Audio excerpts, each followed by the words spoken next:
Greetings, upstanders. Dr. O here. And so a few weeks ago, we saw the story of Human Wilder, a man who was coaching, who has a baseball league in New York, and they were approached by ICE agents on Riverside Park. He had some training in law, and so he told his players not to answer. This is a black man and primarily, black students, youth who are part of this group, which has been around for a very long time. And this became a big story. It was all over the news. Some of the ICE agents, one of them called him, "Oh, you're just a YouTube lawyer." But he basically told the kids, you know your rights, or I know your rights, don't speak up.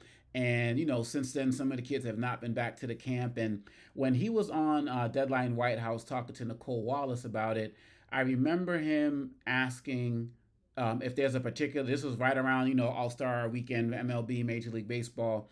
And she asked, like, did you want any type of response from Major League Baseball? And you know what he said? He said, I don't expect a damn thing from them. And he said, they've been disrespecting us for so long that I don't expect them to reach out in any way, shape, or form. And as far as I can tell, I don't think they did reach out or make any type of statement. Somebody can absolutely correct me. But what is very interesting about that is that he was basically saying the MLB doesn't really care about, these black youth leagues. And some of the critique is that the Major League Baseball is more concerned about the international leagues, players that come from other countries like Cuba and Venezuela and so on and so forth, which I find interesting because just recently the Trump administration just blocked a Venezuelan youth team to enter the United States. And basically, according to MSNBC, they said the Trump administration will always look for ways to showcase its cruelty. And again, these are kids who are coming to participate in the Senior League Baseball World Series. Not the worst of the worst, not, violent criminals. We knew that was a lie from the beginning, but now they're denying these kids an opportunity to do that. This is something that they also did with other teams, the Cuban women national volleyball team as well. They've also done this with African teams who are supposed to come here and compete in basketball and the like. But getting back to baseball, it's very interesting because MLB basically hasn't, no, not basically, they haven't said anything, while at the same time they're telling their current players, their professional players who are foreign, to make sure that they're traveling and moving around with all of their documents.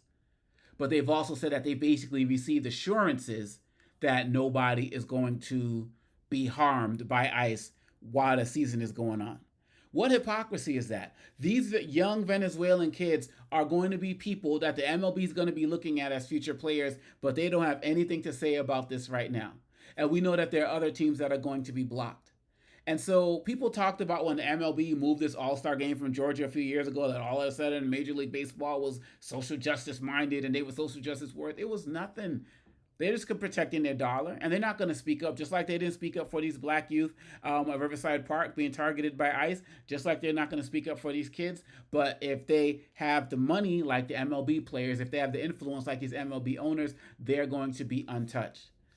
This really has me asking questions about should we be, supporting these leagues and watching these games, and we know that they're not taking a stand in support of people. But that's a conversation. I feel like, and I need to do a little bit more research so this video is coming. But it also has me thinking about the World Cup and the Olympics in terms of coming to the United States, because both organizations have provisions about going to places with human rights violations. But I got to do a deeper dive into studying that. Should they even be coming here? Because these governments are basically working with the United States to get assurances that their people won't be touched when they get here. So it's going to be this weird uh, dichotomy going on where you're going to, assuming that ICE actually listens, you're going to have this weird dichotomy where you got all of these, foreign players who are coming to the United States, playing in the stadiums and all of that. And right outside, there are going to be people being arrested for being undocumented and being the quote unquote worst of the worst, even though they may not even have any criminal records. Some of these people are going to be coming from those same countries. It's going to be amazing. It's going to be amazing to see, but it's kind of similar to the Super Bowl when it was in Oakland, and they made sure that they got rid of every homeless person off the street, before the world descended on the NFL. The hypocrisy is so real, and the fact that they would deny these kids who worked really hard an opportunity to be able to come into this space and be able to play. I mean, look, Major League Baseball generated over $12 billion last year. Like, they got money to do whatever they want to do. and almost 30% of their players are born from outside the United States. They have the ability to take a stand. And according to researchers, about over 60 who are of Venezuelan descent and 26 of Cuban ancestry, or Cubans, I should say, or and 20. It's it's disgusting. And again, we can talk about the cruelty of the administration. We can talk about the apathy on the part of these sports organizations. But what about those who continue to give those of us who continue to give these leagues our eyeballs? What role do you have in getting them to speak up or not supporting them? My organization, we talk about being an upstander, not a bystander, and it seems like these youth need somebody to be an upstander for them. Will it be you? I think at the end of the day, this is disgusting. I think this is happening with more countries than we know, and it's only going to get worse. And it needs to stop. Peace.